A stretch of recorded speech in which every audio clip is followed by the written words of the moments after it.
but he was not the leading vote getter. Oh, Steph Curry! Oh, the first Warriors starter since Latrell Sprewell in '95. He's averaging 24, 9 assists, which is number 2 in the league. Both are career highs, and Steph Those Curry, are real numbers. the leading vote getter in the backcourt in the Western Conference. We're going to bring y'all into our huddle. Today's Thursday, January 23rd, 2014, and you are in the Warriors Huddle with me, Bram, and with me, as always, my boy and producer, Scott. Scott here. Scotty, what's going on today, buddy? Not much. You fired up or what? Not particularly. Oh, I'm surprised and a little disappointed to hear that. I myself am particularly fired up. Steph Curry was just announced as the first Warriors starter in the All-Star game since Latrell Sprewell in, 1995. So you know we got big things to talk about, man. In the Warriors update, we're going to talk about the just completed big trade that brought Jordan Crawford to the Warriors. We'll go through Steph's All-Star selection and certainly talk about the Warriors' last 4 games. But before we jump into all those topics, a quick shout out to our sponsor. Somehow, some way, Uber continues to be our sponsor. You guys know this is my favorite free app for the iPhone, and I'm sure other phones that I don't care about. Download this guy. Once you do, all you got to do is press a button and a car comes to you. You don't have to do all that drama looking for a cab or the money to pay for it. You've used Uber at all recently, Scotty? I have. On the way back home from the Denver game, I took Bart back to San Francisco, and then it was late. One of those nationally televised games which just lasts so long. Yeah. TV timeouts go forever. The game didn't finish till 10:15, so I'm not back into the city till pretty late. Called an Uber while I was on Bart. It was there waiting when I got off. All came together. Nice inadvertent mention that you happened to be at the game, man. That was well played by you. I was saving it to bring out at the Denver game, but you pushed it out earlier. Yeah, forced your hand a little bit. Well, I'm going to return to that. I can tell, and I'm fired up to hear it. Let's start off so that we can get to that amazing Uber news. Warriors update, baby. Past scores, current standings. There's been 4 games since the last time you and I sat behind the mics. Unfortunately, the Warriors have lost 3 of those 4s. It was a loss to Denver at home, 123-116. A loss to Oklahoma City on the road, 127-121. They did, in fact, beat New Orleans in New Orleans, 97-87. Incidentally, that Pelicans name and mascot still happens to be my absolute least favorite in the NBA. And then finally, and most recently, a loss to Indiana at home, 102-94. Scotty, the Warriors are now 26-17, 6th in the West. 2.5 games behind both the Clip and Houston for 4th, and 4.5 games ahead of Memphis, who is in 9th. So even though we've been losing some games, we're still pretty well set up to make the playoffs. Yeah, I think they're in good shape, especially because I think they're going to start hitting their stride and figuring things out as they play together more. And they got a bunch of games at home. They finally have a true full squad with Jordan coming on, which we'll talk about in a second. Before we do, probably the most important thing I'm going to tell you today, Scotty, Mark with the C. Stein wasn't very impressed with our last stretch of 4 games, but didn't move us down too much. You remember we were 2nd in his power rankings over there on ESPN last week. We've moved down to 5th. So, still in the upper echelon of the NBA, even though we are no longer in the top 2. Good for Mark. At least he's looking at what happens during the league, during the week, and making adjustments accordingly. But gosh, I don't know why you bring it up each week. I've legitimately tried over the last week to find some article or anything where Mark with the C. Stein explains how the hell he came up with his rankings. There's just nothing. There's more legitimate proof of Bigfoot than there is of how the hell Marky C comes up with this stuff. But as long as we're in the top 10, I'm going to support every opinion he comes to. Let's stop bearing the lead, baby. One of the biggest pieces of Warrior news we've seen in a long time came out today. That being, Steph Curry was announced not only as an All-Star, but as a starter in the All-Star game. And even more than that, Scott, turns out he got the most votes of any Western guard. He beat out Kobe and he beat out Chris Paul. Just shocking to me. Because normally fans don't actually care about the better player. Yeah. They just care about the guy who's most popular. In this instance, Steph was behind Kobe and Chris Paul for a long time, but both Kobe and Chris Paul get injured. And it seems like people reacted to the fact that, okay, these guys are injured. They probably won't be in the game. They haven't been playing and therefore don't deserve to be an all-star. So let's vote for Steph. And you normally don't see that kind of stuff. And that's got to be right because there wasn't. I mean, Steph didn't have one of those 54-point games or one of those kind of national media attention moves. So I'm assuming it's injuries, but who knows? I also think combined with the fact that the Bay Area is a tech-savvy land and people definitely vote now on Twitter and on different websites, Instagram, and that type of thing. So I think he got a big push from the tech guys out here. Well, and combined with the fact that he is fucking awesome, an amazing player, a franchise type, and in the argument for the best point guard in the NBA. So it was well deserved, even if it was kind of surprising. Full team now, Scotty, is Steph and Kobe in the backcourt. Kobe obviously is going to miss the game because of his most recent injury. I think that Chris Paul will also take his place. I know that Paul is also hurt, but he's announced he's going to be back for the game. In the front court, it'll be Kevin Durant and Blake. And then finally, Kevin Love in the middle. I'm not sure who the Eastern All-Stars will be, but I am sure that the West is going to win it this year. I mean, that's talk about a full squad. Completely sure Good that's going to happen. That is, I mean, what a dream to play on that team. If that's your starting five, that's a guaranteed championship. So help me, as our over-the-top, unnecessarily loyal Warrior fan, obviously the Steph Curry news is really important to me, but you, generally speaking, sit in kind of a less passionate spot. What does this mean to you? Should we be fired up? Does it not really mean that much? I've never thought the All-Star selection means very much. Yeah. It's voted on by fans. Fans generally, I think, don't have the best... they're not best at ranking who's better and who's not. You're not shithousing our fans, right? I mean, it's... People who don't listen to the Huddle, I'm sure. Of course not. Okay. No, these guys know what's up, but I don't think it means much. I think it actually means that Steph Curry, is going to be practicing and having to play in this game when he really could use rest because he's playing an insane number of minutes this year. Yeah. So I think he should sit it out. Oh, get out of here. Bullshit. That's not even funny. I'm not even going to chase down that ridiculous response. I'll give you an opposite point of view. I think it is really important, and I'll try to give you some objective reasons why.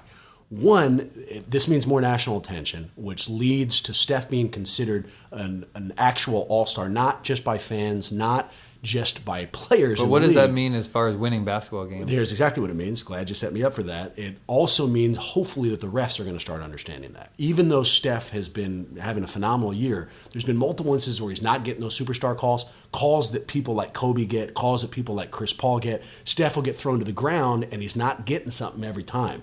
If he is the biggest vote getter in the Western Conference, at least as far as the guard spot's concerned, and becomes a perennial all-star, those calls will start coming. But you need to be a back-to-back-to-back type all-star in order for that to happen. David Lee, I mean, these guys made two all-star appearances. It doesn't mean he's getting star player calls. You're definitely right. Check my math on this, but I'm pretty sure in order to become a back-to-back, you got to do it the first time. So this is the first step, hopefully, in that exact direction. Another thing I like, this is another sign of Golden State's eventual and hopeful transformation into a perennial contender. Last year we had our first All-Star. Now we've got our first All-Star starter, so let's trail. We've also, and we kind of didn't mention this in the opening, Golden State has 4 players, Iguodala, David Lee, Clay, and Steph, who are now a part of Team USA's pool. So we're getting these kind of accolades that, generally speaking, are commensurate with being a top echelon team, so this is another step towards that. And I think that type of thing and those accolades can really impact a team into believing in themselves. Yeah. Kind of a self-fulfilling prophecy. Sure. Where which you need, right? In order to be good. Yeah, and they'll start taking a certain pride in the fact that everyone thinks we're good. We need to actually be good. We need to win. It could lead to increased focus, increased intensity, an increased sense of urgency in games. If something came out, a random question for you, if something did come out that, I don't know, somebody over at Google, someone in Silicon Valley came up with some algorithm that actually helped get Steph in, that this wasn't legit. We here in the Bay Area found a way to cheat the system and got him in. For me, I would think that was awesome. I congratulate whoever it was who put it together and be fired up. You seem a little bit more straight-laced. What do you think? Would you be impressed, or would this be illegitimate? Well, by definition, it'd be illegitimate. You cheated to get him in. Yeah, well, I think I would support the cheating and love it. Well, we don't have to go down to the dark side of the possibility of this. Congratulations here from the Huddle and naturally from Dub Nation to Steph. And here is a very quick video message that Steph put up right after the announcement, thanking his fans and thanking basically the world over for the All-Star selection. What's up, guys? Just wanted to personally say thank you so much for voting and getting me to the All-Star game. This is an amazing feeling to be able to represent the Warriors organization, my teammates, and everybody that's helped me get to this point. So looking forward to the opportunity. To get over 1 million votes is, amazing. And credit to everyone out there that spent their time to vote throughout this whole process. So can't thank you enough, and look forward to seeing you in New Orleans. Last thing I liked about the All-Star selection for Steph, or All-Star status, is the implied FU to Los Angeles. Over the last couple of years, the Lakers and the Clippers kind of outshined us. Today, both Kobe and Chris Paul get to look up at Stephen Curry. So an official fuck you to the Clippers and the Lakers from me and the Warriors. All right, let's move on to the next piece of pretty big news for Golden State. We're a little bit late on this. We recorded the day before this trade was announced, so this has kind of already been out there, but I want your thoughts on it nonetheless. Warriors completed a pretty big trade. It was right after the loss to Denver. The War gave up Tony Douglas and got Jordan Crawford and Marshawn Brooks in return. In all, Tony Douglas goes to Miami. Joel Anthony and some shitty draft picks go over to Boston. From my perspective, it's a win-win for everybody, Scott. This thing works for the Heat. They save money, and they get a defensive guard and drop Joel Anthony's corpse. It works for Boston, also save money with Rajon Rondo coming back in. It frees up some minutes for him to take over that point guard spot. Well, and it lets them start tanking even more. Which is kind of probably what they're trying to do, right? Yeah, they're definitely trying to tank. And then finally, I think it really works for the Warriors. Before I go into my little diatribe, you didn't seem that fired up about this one. Let me start off by saying Tony Douglas got a bit of a raw deal on this from the Warriors, in my opinion. I think when they brought him on, he was advertised as someone who was going to come in on, be a sub, yeah, but not be the responsible playmaker with the ball in his hands. Yeah. It was more going to be Iguodala. He's not going to be Jared Jack. Yeah, he's not going to be Jared Jack. He's going to be Iguodala. He'll get to play off the ball, but he'll be providing solid defense. He'll be able to hit some threes. Instead, Jackson did this rotate all 5 bench guys in and made Tony Douglas the main playmaker. Yeah. And I don't think that was his best role for him. And as the bench started to suck and all of his fans started to point the finger at various people, one of the people we looked at was Tony Douglas, even though his skill set wasn't helping him out. In some ways, this trade helps him out of that. Also, let me throw out there as a random aside, Douglas is from the Miami area, so maybe he's as fired up to go home as he is to no longer have to be the leader of a shitty bench squad. I'm sure he's not too sad about the fact that he's going to Miami, two-time champion, and you get to be in Miami, which apparently is where he is from. You like how I dropped Miami area? That basically means I have no idea really where he's from, and I read an article that said Miami area, and I don't know what area, so I just threw that in there. That was nice. Yeah. Then going to the Crawford and Brooks, I lived with Crawford for a couple of years as a Wizards fan. I forgot he was with you guys. Yeah, and he earned a really bad reputation as being a shooting guard who had no conscience, was just a chucker, yeah, terrible shot selection. But everything changed this year in Boston when Coach Stevens put him to the point guard spot and actually let him run the offense. He proved that he can be a playmaker, he can be a distributor, and he's still a defender. So I was really impressed by what he's done at Boston this year and think actually that makes him a very good fit for this second unit. I'm with that. It seems like he responded well to responsibility. And hopefully it'll be the same thing here. Also, I don't mind him being a chucker, man. Before this trade, I looked this up, the bench, Warriors bench, ranked 30 out of 30 in points at 22.8 per game, ranked 30 out of 30 teams in field goal percentage at 38.7, and ranked 30 out of 30 in assists at 3.9. A faster way to say that is that this bench could not score for shit. They needed someone who wasn't afraid to take the big shot, can initiate offense on his own, and would be willing to push the rock when they wanted it. I thought that was going to be Harrison Barnes. For all the reasons you and I have discussed multiple times, it wasn't. Hopefully, it will be Jordan Crawford. So I like that they took a chance on this guy, and they're going to give him the rock and hopefully be able to spark a bench that badly needs one. Yeah, and I'd like to see them let him loose. We'll get into the games a little later, but they haven't really let him loose yet. Maybe he's still trying to understand the system, but right. There's not much system to learn here in the second unit. Run some pick and rolls. Let this guy distribute. Let him take some shots. Yeah, and the last thing I liked about this trade is we didn't give up a whole lot, man. I was afraid that we were going to have to either take on major salary or give up one of our young guards like Nedovic or something, but just giving up Tony D, it isn't going to hurt us a whole lot. Before we get too deep into this discussion, let me give you a little take from Bob Myers, the Warriors GM, who executed this deal for us. We'll miss Tony. He was good for us. Unfortunately, in the ball handling role, whether it was on us or him, it just didn't flourish, didn't work out like we hoped it would.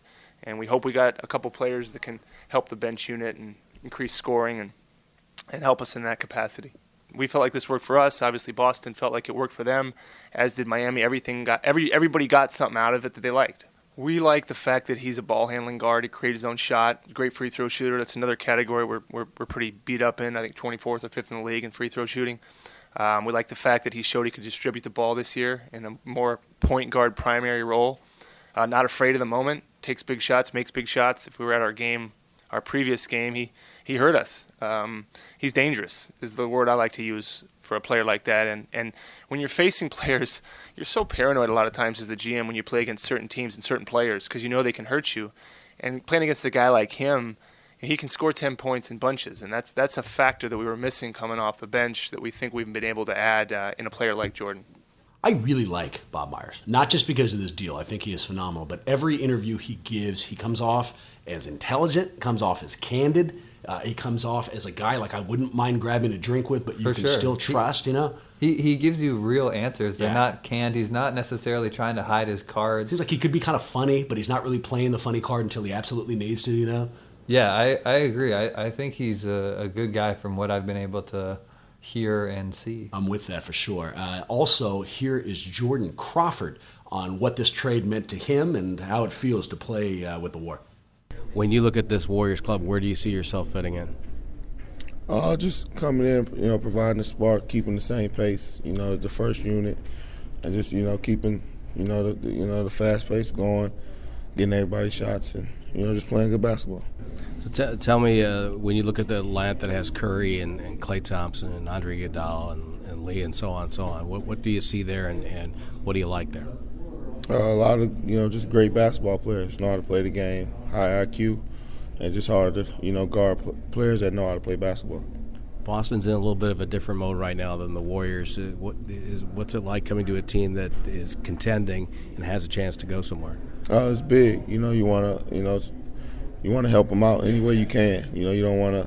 You want to keep what they got good going. It was on like a 11-1 streak or something like that. So you want to come in, just do whatever they ask of you. The other piece of this trade was Marshawn Brooks.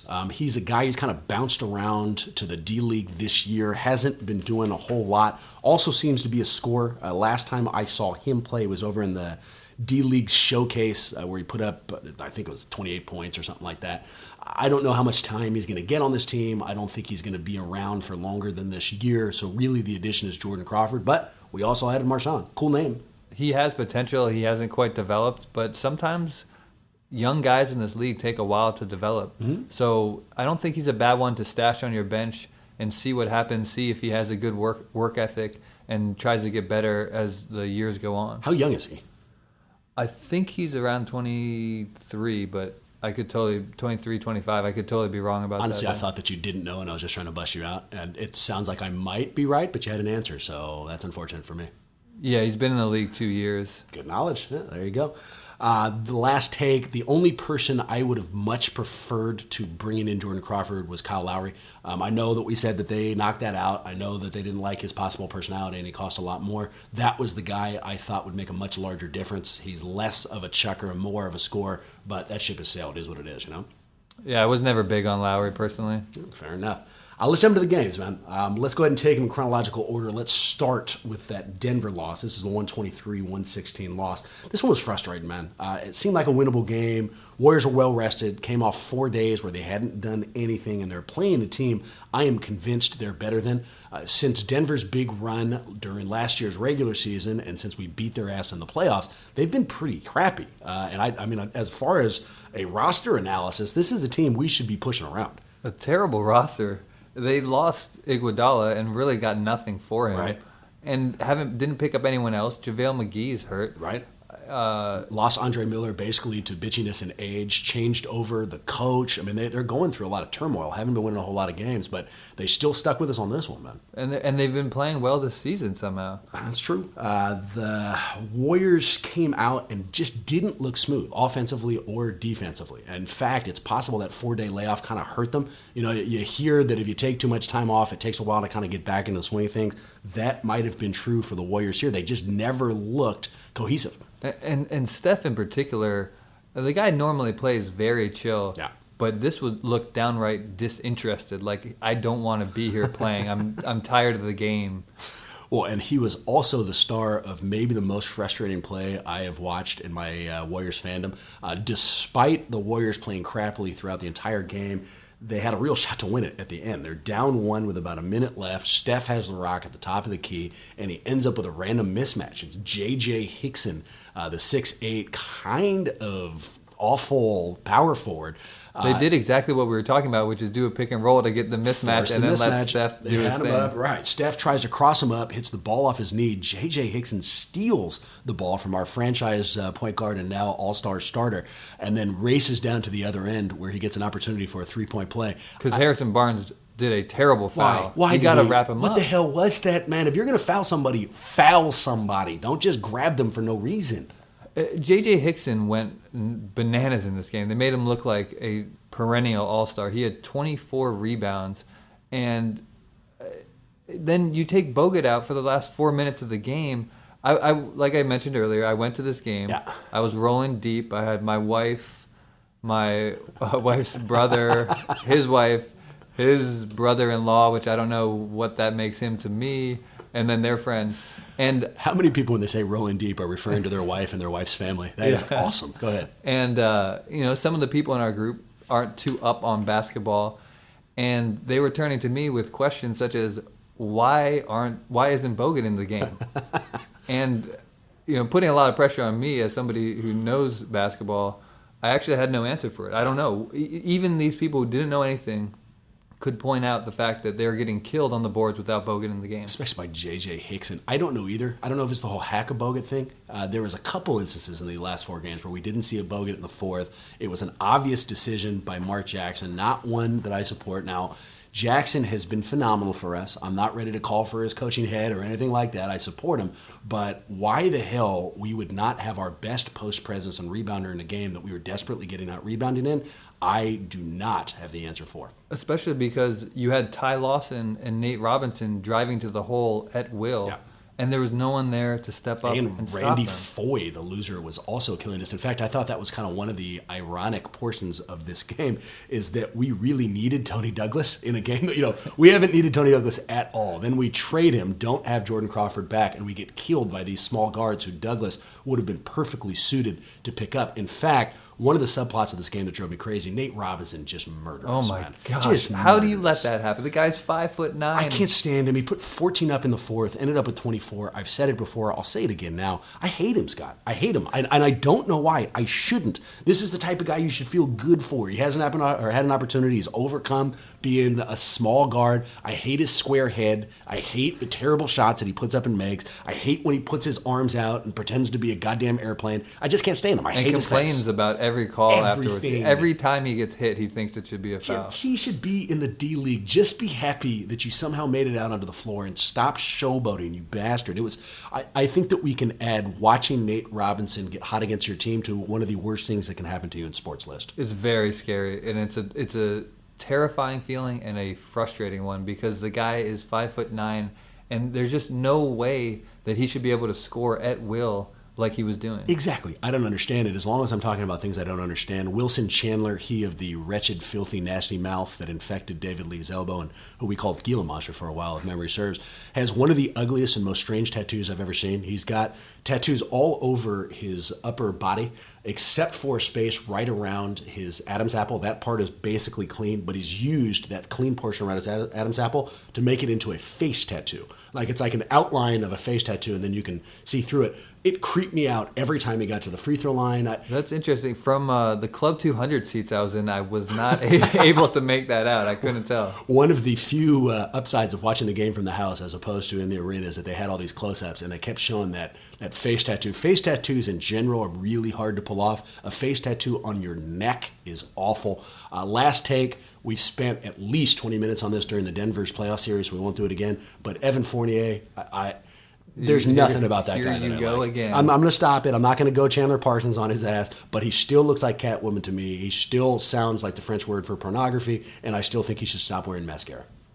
Good. I'm sure we'll come up. That's going to come up again when they probably face each other in the playoffs. I got to say, one last story from me about this game, because I don't go to a ton of games. Bram's never brought me to one. I've invited you to a bunch, though. Yeah, you have. But getting home on the BART as you leave Oracle, nightmares. And you walk across that bridge, there is a massive, massive traffic jam of people. And you don't understand it because there's nothing stopping you from continuing to walk across the bridge into BART. There's a lot of room. Well, it's like everybody slows down when they get there. Well, no, the problem is the bacon-wrapped hot dog people selling bacon-wrapped hot dogs in the middle of the bridge.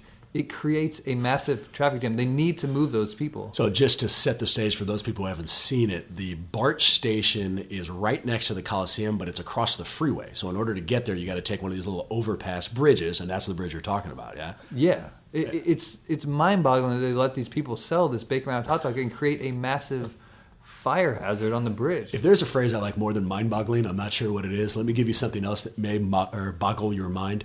If you ever go to a Raider game, I don't suggest it, but as you know, I had season tickets to the Raiders for a few years. That walk across that shady-ass bridge is so much more terrifying and awful after the Raider games than it is after Warrior games. I have been on that bridge multiple times. Two things stick out. One, a huge brawl that started for God knows what reason. People just started throwing down, all Raider fans fighting each other. That was be a bonus. Scary. Okay, here's a better one. A guy rushes past me and kind of knocks into my wife. So I'm getting ready to at least call out. I'm not going to fight him because I'm a pussy, but I want to show to my wife I'm willing to stand up for her. So right as I'm getting ready to scream out, this guy comes behind somebody else, and I swear to God to you, shanks him. Like, whoa, pulls something out of his pocket and hits this dude underneath like his elbow and shanks him up. The guy falls down. I am so happy that I did not say anything to this guy. We stopped going to Raider games immediately thereafter. In fact, I'm afraid to go across that bridge in any circumstance. I'd prefer just cross the freeway at this stage. No, it seems clear you got a little PTSD from that situation. You can tell I'm sweating heavily right now. Let's just move on. Starting to speak fast. I can't talk about it anymore. Maybe this guy will hear it and he's going to come shank me now. So I'm sorry, Mr. Shanker. I didn't mean it. I didn't see anything. Let's just move on. Next game was a loss to Oklahoma City on the road. They lost this one 127-121. Kind of a big game. This was the third and final round versus the Thunder. We won the first one on an amazing last-second shot by Iguodala. We lost the second one on an equally amazing shot by Russell Westbrook over in Oklahoma City. So this was kind of our last shot to get back at him. And it seemed like one we could have won. OKC was on the back end of a back-to-back, and they're playing without Westbrook. Without Westbrook, right. So, I mean, I came in kind of optimistic, man. But they've been playing amazing without Westbrook. Yeah. I don't know how these teams like Oklahoma and the Clippers continue to win games without their star players. I can't answer it for the Clippers, but I think I can answer it for Oklahoma City. And in fact, it was the story of this game. Kevin Durant is a basketball god. That fool put up 54 on us, came out hot, stayed hot, high score for the year from him, in fact, from anybody. And the Warriors just had nobody who could stop him. Well, what was even more impressive about the 54 points is he only had 68 touches of the ball and apparently only had the ball in his hands for 3 minutes and 17 seconds. So I don't like to go big into stats, but that is an impressive efficiency. No doubt. Impressive enough to certainly earn the quote of the night. Here's Kevin Durant on his performance. A career-high 54 points, and I've never seen you call for the ball as much as you were down the stretch there. What made you want it so badly to have that ball in your hands tonight? Well, I made a few shots, and I felt good. My teammates, they were throwing the ball with 2 or 3 guys on me, and I still tried to make a play. And, those guys sacrificed their bodies and, screening for me and getting me open. It's my job to finish for them. And, seeing the bench jump up every time I hit a shot is, one of the best feelings.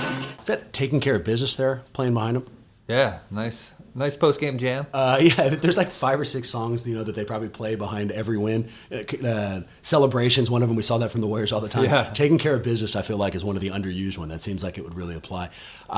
Kevin Durant's body was built to play basketball. Weird thing to say, but I stand by it. He's 7 feet tall, shoots like a shooting guard. I mean, as long as that guy is hitting his shots, if he can hit a jump shot, there's nobody who can stop him because he can shoot above everybody. I mean, I couldn't be more impressed. I'm also very impressed with the way that Oklahoma uses him, because you see stars like him oftentimes get double teamed and they have to get the ball out of their hands. Yeah. And the reason that is because they're either posting up, so it's easy to double team him, or they're running a pick and roll, and so they get double teamed there, like Steph. That happens to Steph a lot. But the Thunder have figured out a way to isolate him kind of on that free throw line extended area, where you just can't run a double team at him, because if you do, a guy like Ibaka is going to be wide open under the basket really well and can hit that 15-footer as well. Yeah, or he's going to be open for a layup if you play it right. The Dallas kind of did the same thing with Dirk. You have to have a player with a particular skill set. Durant and Dirk have it. But it really helps them out because you can't double him. There's nothing you can do. I think OKC right now is my favorite to reach the Western, in fact, to be the Western Conference finalist and ultimately to make it to the finals. Here's why.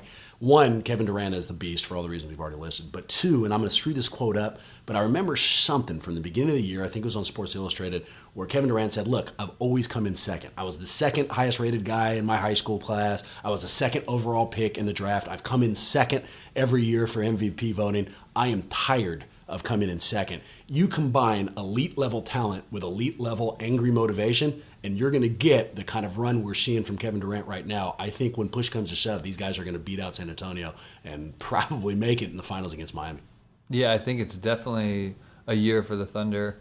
And Durant's performance in this game overshadowed a great performance by Curry. Yeah, and that's in fact exactly what I was going to say, is that we might have been able to get over Durant's 54. Curry had a hell of a game, 37 and 11. Clay played well, 26 points, had 6 and 9 3-point shooting, but they couldn't hit a free throw, man. The Warriors missed 15 of their 34 free throw attempts. A different way to put it, they missed more free throws than Durant missed shots. This team does not have that type of luxury. You can't be missing free throws like that. What the hell is going on with that?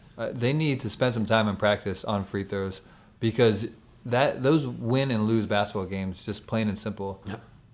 So it just mind-blowing. What's more frustrating, I mean, and we'll just keep it general, than like whatever, your team is down 4, your team's down 2, they get fouled, they go to the line, you're all fired up, okay, we're going to tie it and have a chance, and then they miss both. I mean, what's more deflating and awful than watching that shit happen?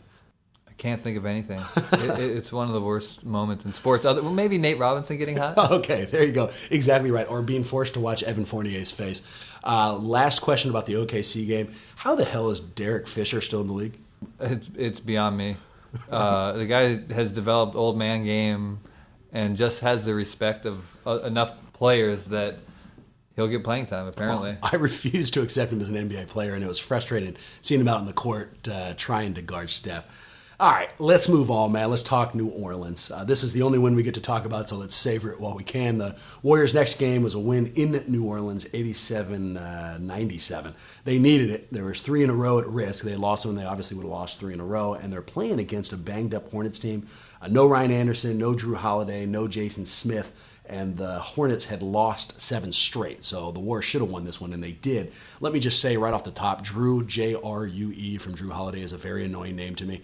I mean, no real specific reason, but every time I see it on the screen, it kind of screams that out. So I wanted to take the opportunity to say it.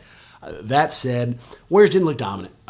Pelicans came out hot. In fact, jumped out to a fairly big lead. But the Warriors won this with defense. They limited them to 34.7% shooting. They cut down on the turnovers. They made the free throws they should have, and ultimately pulled away with a win that they desperately needed. My coach in high school told me you can never have an off day on defense. It's effort, it's pride, it's heart, and you just shouldn't have a bad day on defense. And it was nice to see the Warriors finally realize that and start playing defense, because it wasn't there in the Oklahoma game. You know what I always think back on, what my coach told me? Nothing at all. My coach gave me nothing to live on, so I'm a little bit jealous that you walked away with something from him.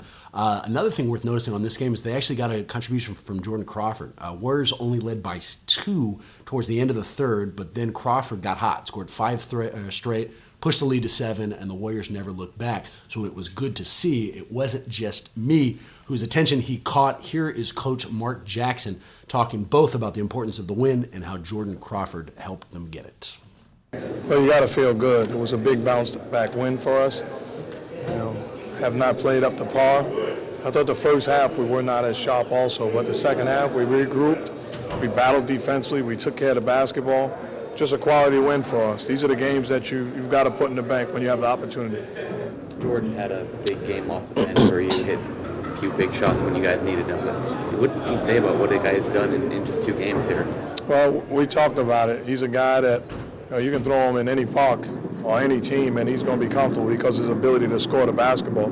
He can create his own offense, and I thought at a time when we were struggling offensively and the game was, back and forth, he really made some big-time plays for us. There's a reason we went and got him, and he hasn't disappointed. I watched this game at the house with a friend, and I kept using the phrase "we" or "us" while talking about the Warriors.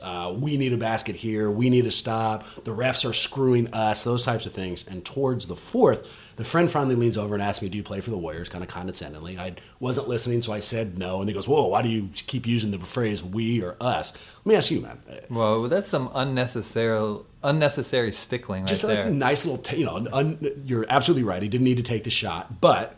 Do you think you have to root for a team for a certain amount of years before you're allowed to use "we" and "us"? Should you never use it? Can we use it right from the jump? Where are you on that? You can use it right from the jump. Nice. Right from the jump. I'll say "we" talking about the Warriors and every not other even team. Yeah, and exactly. And every team that I root for, I use "we." We can cover all teams. I'm going to throw a little bit more of a requirement. I'm going to say... What is requirements to saying "we"? What are you talking about? Just for me. I'm going to say, just for me, if it was left to me and the basketball gods came down and said, Bram, how many years do you have to root for a team before you can call that team "we"? I'm going to say 3, Scotty. I'm going to say 3 years. Before that, you call them by their team name. After the 3, you're allowed to use the "we" or "us." Are you sure you're not the one doing Mark with a C Stein's power rankings? I think that's about as arbitrary as those. I think we both know that that's not true because the Warriors would be number 1 in every one of those weeks. But just the fact that you are comparing me to the genius over at ESPN that is Marky C, I appreciate the compliment, Scotty. You can use "we" whenever you want. I mean, 3 years, whatever. I don't know. The strangest stuff really gets you going. I don't get it sometimes. All right, let's move on to the last game. This was the loss to Indiana. There was a 102-94 loss at home. I went to this game. Let me just go ahead and say, Pacers are damn good, man. We call the Warriors contenders. They might be. I'm not sure. We're going to need to see a little bit more out of Jordan Crawford and see how this whole thing kind of plays out. But I'll tell you right now, there's no question Indiana is. They played well across the board, man. All of their starters scored 14 or more. They played amazing defense. I mean, they just look good. What I realized in this last week of games is you look at a team like the Pacers, you look at a team like Oklahoma Thunder, the biggest thing that they have going for them is core players that have played together for a while. They have experience, and you see it with San Antonio. Teams with experience where you have the same group of guys playing together year in and year out, it means so much in the NBA. In the same system and the same rotations as well. Not just the players, but they know exactly what to expect from one another. They know exactly what to expect from the coach. They know when they're coming in, and they know what they're expected to do. Yeah, same with Miami. You could throw them on that list too. So the Warriors are at the beginning stages of playing together with that solid core. It really started last year. This year they're getting a chance to cement it again. And I think in another 2 to 3 years, you're going to see them be a team that's like the Pacers, that's like the Thunder, where they know each other so well. Everyone knows the rotations, and they start winning basketball games consistently against good teams. I like it. We are hopefully on the exact same path, because Indiana, they put this nucleus together a good 3 or 4 years ago, and they're just starting to reach their height. So maybe we will see the exact same thing with the Warriors. In fact, maybe it takes just about as long to refer to a team as we or us as to make that team into a legitimate contender. So we'll find out, yeah? The War did play well. Steph ended up with 24 and 9, and in fact, they made it close. I mean, they got down by as many as 20, but they cut it to 4 with about 2 minutes left. Just couldn't pull it out. I'm dropping all these huge compliments onto Indiana, so let me get a little bit more specific. Paul George is pretty good at the game of basketball. That dude was unstoppable in the beginning, had 14 in the first, and one of the frustrating subplots for me watching this game is that Coach Vogel didn't really seem like he needed George. After he puts up 14 in the first, he sits his ass or doesn't really go to him until the fourth, and even then just randomly gave him the ball. So, I'm in there fired up to watch the Warriors beat this great Pacers team. Meanwhile, the Pacers coach doesn't even feel he has to play his best goddamn players to beat us. So, F you, Vogel. Yeah, I mean, Paul George, going back to him, I mean, great player. Where was Iguodala's defense? I consider him an elite defender, and that wasn't there tonight. So much so that they had to switch Klay Thompson onto him, and Klay did much better. Iguodala's struggling a little bit, man. Yeah, I think he's got. I mean, you know how the Warriors are about their injury news, but Iguodala's got to be. Hurting? I think he's still hurting. He's pressing. I mean, his offense isn't where we'd like to see it. You just mentioned his defensive shortcomings. He's still a great addition. I still love him to death, but he has not been the murderer that we learned he could be early portion of the season. Another guy who caught my attention principally because he is batshit crazy is Lance Stevenson. I have heard about this guy. I don't remember watching him in person. Gets to the rim easily, tries harder than anyone's ever seen. More importantly, do you remember Roger Rabbit? Oh, yeah, great move. Who framed Roger Rabbit? Who framed Roger Rabbit. There was those weasels who were coming after him, and there was that one weasel with the crazy ass, weirdo eyes. Yep. Okay, Lance Stevenson has those terrifying weasel eyes. I've never seen anybody with a more intense stare. He talked huge shit. Two occasions during the fourth quarter, he was taking the ball out on the right-hand side next to, obviously, a bunch of Warrior fans. And at one point, he hadn't been playing well, and the Warrior fans started saying something to him. I couldn't hear what, but Stevenson leans back over, whispers something to them. They shut up immediately. 2 plays later, Stevenson hits this dagger 3 that essentially ended the game, then ends up being able to take the ball out, a little bit down the road, turns back to those fans and says something again with his crazy-ass weasel eyes. He is a maniac. Well, he's a New York guy. So he's a trash talker. He definitely trash talked here, and as the Pacers walked away with the game, and I was getting all furious about it, he did that move where you hush the crowd, but he did it in this really weirdo Lance Stevenson way where he was all hunched over and kind of did it to the half-court line. Only he can take a gesture that we've recognized for years and years and make you feel awkward and strange about it. We've talked about downsides. Let me give you one quick upside before we move on. Warriors didn't necessarily play well. They weren't super cohesive. Steph was the only guy who stuck out. And despite that, even though they didn't bring their A game against one of the best teams, if not maybe the best team in the NBA, they had a legitimate shot to beat them. So, I think that when everything comes together and this team really learns how to play with one another, there's no reason to believe that we cannot be one of these contending squads. Especially once guys like Festus and Jermaine O'Neal come back. Who just returned to practice, you see that? Yeah, Jermaine O'Neal started practicing again. Because what this game showed me is the Warriors need their big men back. Yeah. Because Bogut can't handle the minutes, and even if he could, they still need other big men to help out with him playing in the game. And that's one thing about the trade, the Jordan Crawford trade, that I was like, maybe you should have tried to get a big in there because we also need that. But the reason why I don't think they did is because you've got Festus coming back, you got Jermaine coming back. And, even just give the options to Jackson. Run out a big lineup out there. Can you imagine a front court that featured all 3 of those guys? Scoring might be difficult, but you're not going to be coming to the lane on us, and you're sure as hell not getting any rebounds. So I'm with you. We need to get healthy to see the full potential. I forgot to play this. It's absolutely necessary that I do. Just in case you did not believe me that Lance is completely batshit crazy, here is a video that he and the Pacers recently produced in an effort to try to get Lance as an all-star. Hey, I want to see ball running in New Orleans. New Orleans. Watch the Jolly. He go left. He go right. At the Q-chain, the Coney Allen. Slam dunk. Put it between his legs and he hold the ball like MJ. Is that the shoes? Did you see the pass? whip behind the back with it. Log on Twitter. Hashtag NBA Battle Lance Stevenson. What you gonna do when Lance Stevenson coming down your lane? NBA All-Star Game. He got my vote. This is Sir Lancelot. And I'm here to tell you, if you haven't already voted for Lance Stevenson, text Lance Stevenson at 69622. Do it now. Already. That boy's cold as ice. Wow. Well, look, you guys heard the audio there. Do yourself a favor and go watch the video, too, because it's that much more special. He's dressed like Urkel, maybe? I'm not really sure who he's dressed like. I couldn't tell if he was going for Urkel or a professor. He's got a weird-ass wig on between all the quotes. Cold as ice, Sir Lancelot. This thing is just filled with so many diamonds in the rough. Please go check it out. Can you imagine if the Pacers do win the championship, and let's say Lance hits a game winner and gets that post-championship interview? Can you imagine what that post-game interview is going to be like? Or how terrified David Stern and the league is going to be when he gets behind the mic. It'll be like when Kevin Garnett got out there and dropped all those nasty-ass quotes following their first championship. Oh, that would go viral in seconds. Well, props to Lance, props to Indiana. It's unfortunate that we lost this game, but there are some upsides to draw. All right, man, let's move on to housekeeping before we get the hell out of here. Very quick takes from me, Scotty. First is an email we got in. This was written in by Deesky from Brooklyn, who says, quote, do you guys realize that you're now playing quotes in the beginning of the episode? A few things. One, Deesky, great name. I mean, really, that is a great name. I hope you didn't make it up. I hope that that's actually your God-given name, that you have to use it on a daily basis.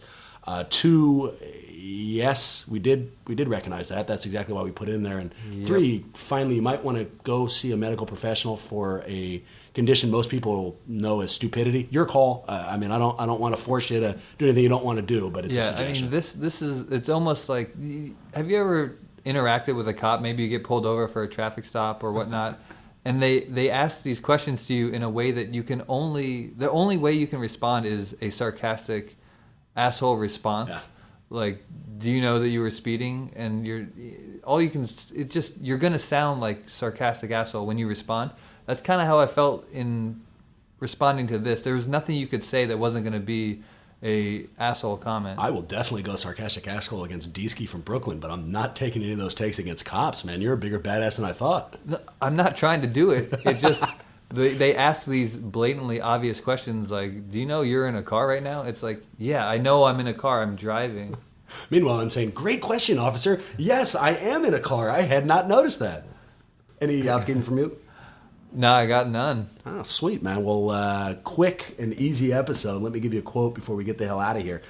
Cincinnati Reds rookie pitcher Steve Foster was once asked by a Canadian customs agent if he had anything to declare, and he said, quote, sure, I'm proud to be an American.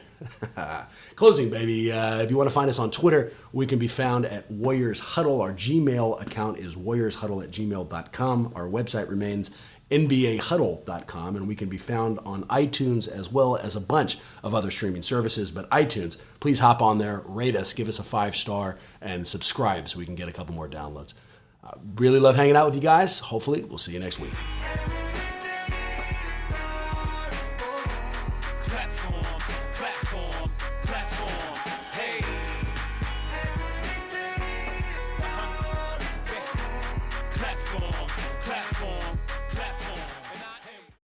Good.